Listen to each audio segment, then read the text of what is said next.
to Byte-Sized Tech, where we blend casual conversations with insightful discussions on the latest in technology and gadgets. Great to be here. We've got a lot happening this week. We really do. We're going to be talking everything from the next iPhone rumors and the whole AI race to keeping your tech safe and even some big picture internet policy stuff. Yeah, a real mix. Let's jump in. Okay, first up, the classic tech rumor mill favorite. The iPhone 17, we're hearing whispers getting louder now about maybe a slimmer iPhone 17 Air and a wider camera bump, plus some pretty serious spec upgrades. Now, for a lot of Apple fans, this sounds like, big steps forward. But when you dig into it, maybe a slightly different story. Yeah, well, it's interesting because a lot of these new features they're talking about for the iPhone 17, like, okay, the super slim design, vapor chamber cooling, 120 hertz displays on all models now, maybe up to 12 gigs of RAM, even bigger batteries hitting that 5,000 milliamp mark. Right. A lot of that stuff. Android phones have had it for years. I mean, Samsung's S25 Edge is already super thin. The Pixel 9, wider camera bump, and vapor cooling. The Razer Phone 2 had that way back in 2018. Even 12 gigabits of RAM isn't exactly groundbreaking for Android flagships anymore. So, okay, looking at the bigger picture then, what does this tell us? Is Apple really innovating here, or are they more refining things we've already seen?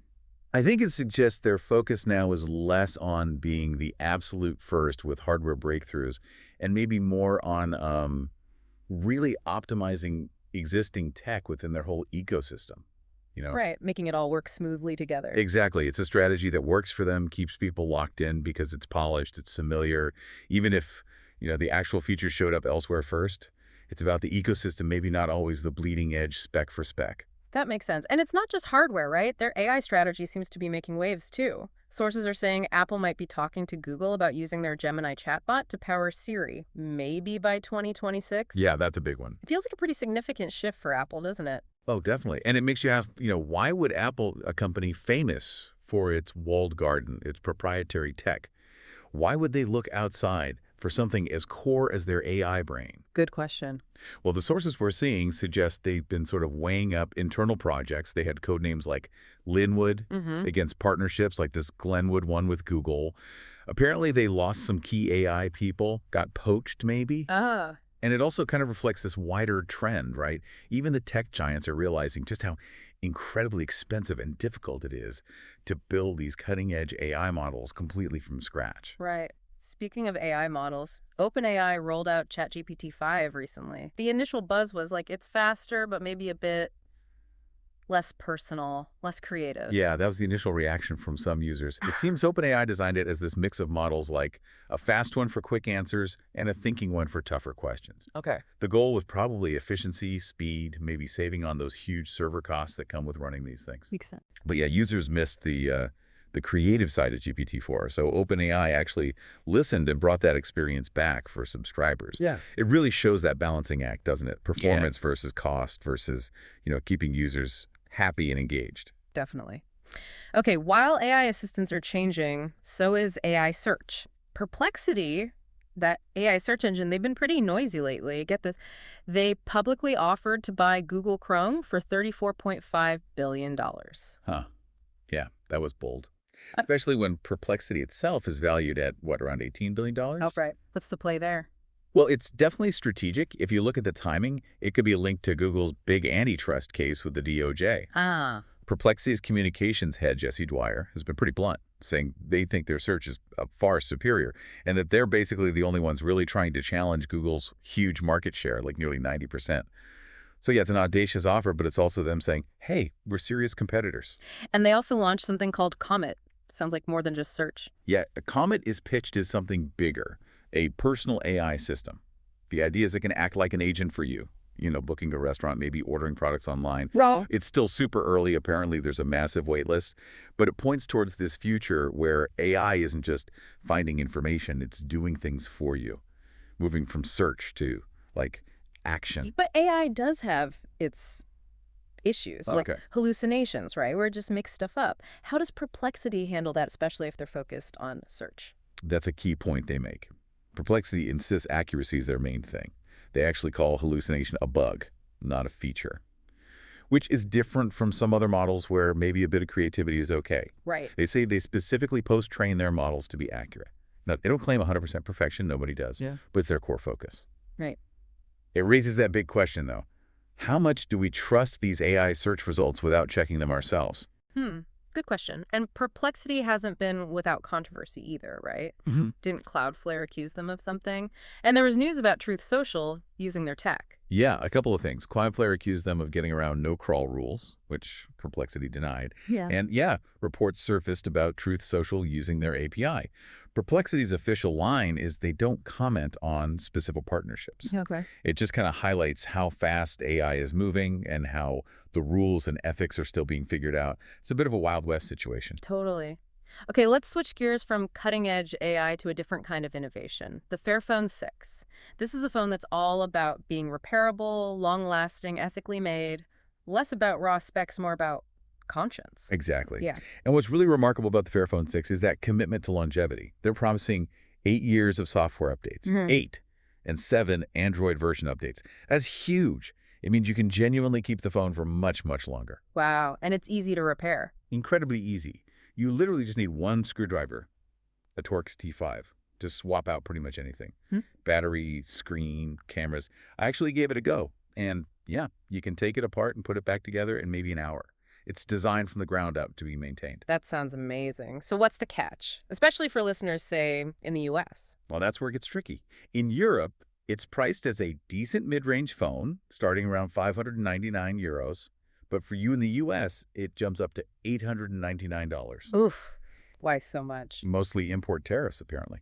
And that price puts it right up against flagship phones like the Pixel 10 or the iPhone 16. Plus, in the U.S., it only comes with EOS. What's that? It's a privacy-focused version of Android, completely Google-free, which is great for some people, but maybe not what everyone wants or is used to. Yeah. So yeah, it becomes this trade-off, doesn't it, between ethical buying and this sort of market realities and what you get for your money compared to the big players.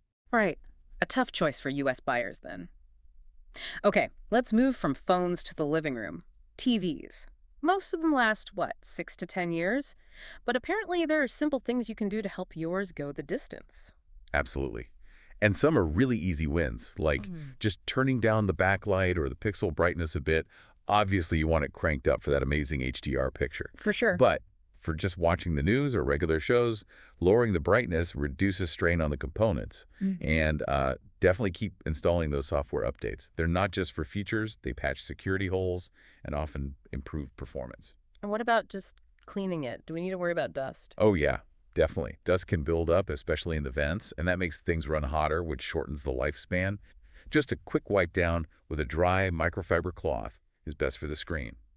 Avoid chemical cleaners, they can mess up the screen coatings. Good tip. And honestly, the simplest thing. Get a decent surge protector, like that Anker 351 power strip or something similar. Doesn't matter if your TV costs $200 or $2,000, a power surge can fry it. It's cheap insurance. Okay, makes sense. What about OLED TVs? People still worry about burn-in, right? Is that still a major issue? It's a common question.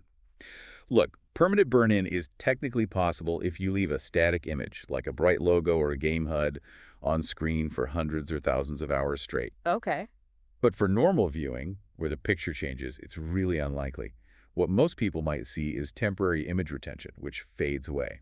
Plus, modern OLEDs have built-in protections like pixel shifting and pixel refreshers that run automatically when the TV's off. Ah, okay. So make sure those features are enabled in the settings and let them do their thing. Don't run the manual panel refresh cycle all the time, though, as that can be a bit aggressive. Just let the automatic ones work. Gotcha. So probably not something most people need to actively worry about day to day. Now, speaking of TVs, Samsung just dropped 2 massive 115-inch TVs, one for $27,000, the other for $30,000. Why the crazy price tag? Yeah, those are monsters. Yeah. It really comes down to pushing the limits of size and tech right now. Making TVs over 100 inches is still kind of a novelty, so production costs are really high. Right. Both models, the Q90F and the micro RGB one, have fancy stuff like glare-free tech and a supersized picture enhancer. That extra $3,000 for the micro RGB version gets you even better light control, better viewing from the sides, and potentially, this is cool, it might be the first consumer TV to hit 100% of the BT Part 2020 color space. Which means? Basically, an incredibly wide range of colors, way more than standard TVs. And think super accurate, vibrant colors, especially for HDR. Obviously, these prices are way out there for most of us, but it shows where the high-end TV tech is heading. Bigger and better picture quality. Okay, switching from shiny new tech to tech headaches. Microsoft's latest Windows 11 update, the August 2025 one, is apparently causing some serious lag and stuttering for streaming apps like OBS and NDI tools. That sounds like a nightmare for creators. Yeah, that's a big problem if you rely on those tools. The issue seems to be linked to something called RUDP, Reliable User Datagram Protocol, which NDI uses by default. Right. Microsoft has confirmed they're aware of it and investigating. The good news, if you're affected, is there are workarounds. You can try changing the NDI receive mode in the settings to TCP or UDP instead of RUDP. Or, as a last resort, you could uninstall the specific security updates causing the problem, KB50 63878 or KB50 63709. Right, but uninstalling security updates isn't ideal. No, definitely not ideal long-term, but it's an option if you're completely stuck. It's just another reminder that sometimes even necessary updates can have these unexpected side effects. Always good to know how to troubleshoot. Definitely. Okay, let's talk online security. There are reports flying around about a big data set, nearly 16 million PayPal credentials, emails, even plain text passwords being posted online. That sounds really bad. It does sound alarming. Now, PayPal is saying this isn't a new breach. They're saying it relates back to an incident in 2022, which, by the way, they got fined $2 million for. Oh, right. But even if the data is technically old, if it's authentic and out there again, it's still a major risk. Hackers use this kind of stuff for credential stuffing, trying those passwords on other websites, and identity theft. It's a serious heads up. So for everyone listening, what are the absolute must-do steps right now? Okay, first thing, change your PayPal password immediately. And here's the crucial part. If you've used that same password anywhere else, your email, your bank, anything, change those too. Right now. Seriously, don't reuse passwords. Please don't. Use a password manager. It'll create strong, unique passwords for you and remember them. Also, consider an identity theft protection service. They can alert you if your info pops up somewhere suspicious. And of course, make sure your antivirus software is up to date on all your devices. Basic stuff, but so important. Absolutely critical. Okay, another everyday tech thing that can be confusing, USB-C. It's supposed to be the one cable for everything, right? Phones, laptops, but it's not that simple, is it? No, it really isn't. It's a classic tech solution that created new problems. The reversible plug itself, great idea, love it. Yeah, me too. But the actual capabilities hidden behind that plug, that's where it gets messy. You see, not all USB-C cables even transfer data. Some are literally just for charging. Really? And charging speeds, they're all over the place. You might get 20 watts for your earbuds, or you might need 240 watts for a powerful laptop. And there's usually zero visual difference on the cable itself to tell you what it can handle. It's maddening. So how do you figure out which cable you actually need? What should you be looking for? You really have to look at the specs. For data, you'll see things like USB 3.2 Gen 1 by 2, that's 10 gigabits per second, or Gen 2 by 2, which is 20 GBps.